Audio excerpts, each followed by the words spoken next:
Washington Irving, a name that echoes through the early chapters of American literature, a man whose imagination turned a young nation's landscapes into timeless legend. Born in 1783, just days before the end of the American Revolution, Irving grew up alongside a country discovering itself. He would become the first American writer to gain worldwide fame, often called the first American man of letters.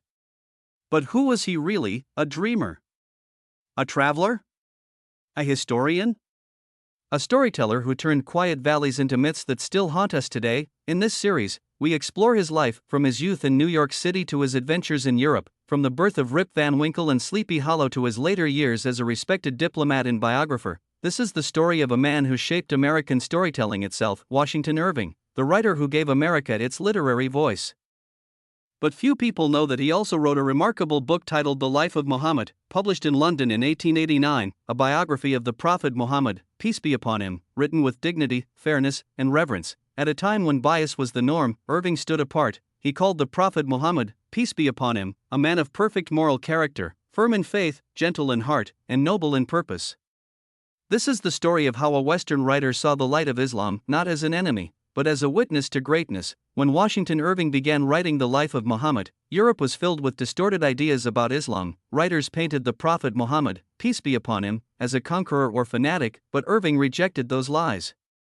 He believed truth should be told as it is, even if it went against popular opinion. He studied authentic Arabic sources, Islamic histories, and Western records to create a balanced, honest portrait. In his preface, he wrote that he approached the subject with sincere respect for the faith of others.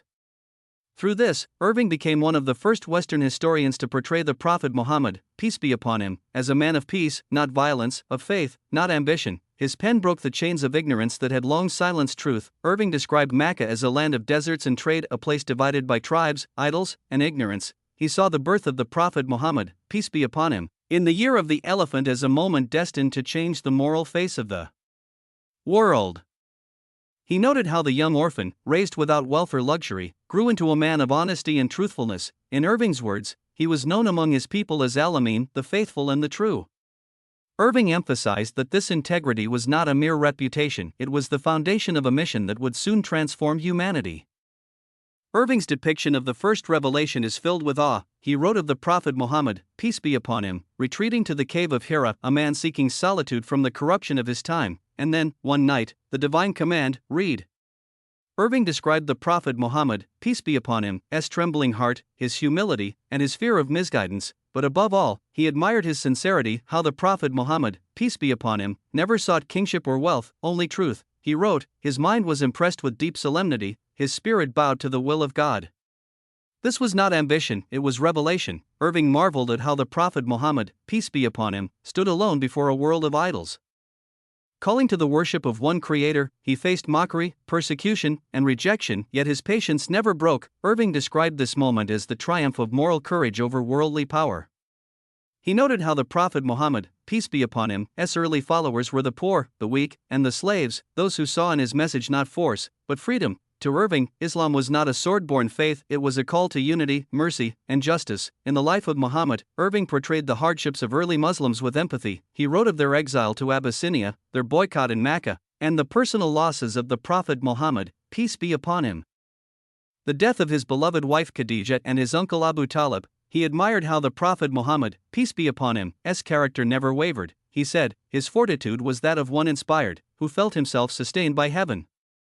Irving's words reflect deep understanding, that true strength is not in victory, but in steadfast faith amidst pain. Irving described the Hijra, the migration from Mecca to Medina, as a turning point in history. He saw in it not escape, but rebirth, the moment when faith found freedom. He painted vivid scenes, the night journey through the desert, the calm of the Prophet Muhammad, peace be upon him, under threat, and the trust of his companion Abu Bakr. He called it a journey guided not by stars, but by destiny.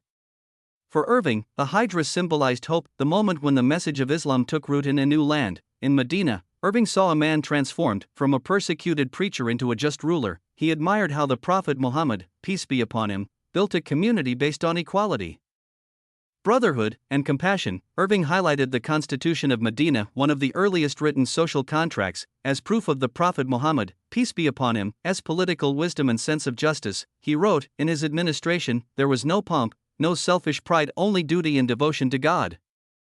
Irving saw leadership in its purest form, humble, fair, and divinely guided. When the Prophet Muhammad, peace be upon him, re-entered Mecca, victorious yet humble, Irving described it as a scene without parallel in human history.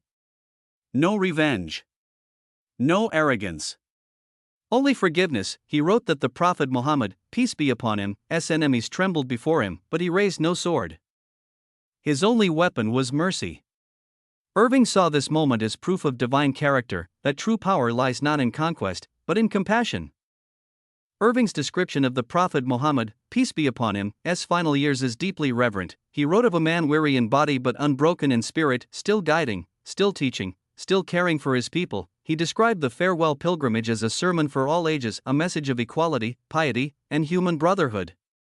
And when the Prophet Muhammad, peace be upon him, departed this world, Irving wrote, he left no treasures, no palace, only a faith that conquered hearts.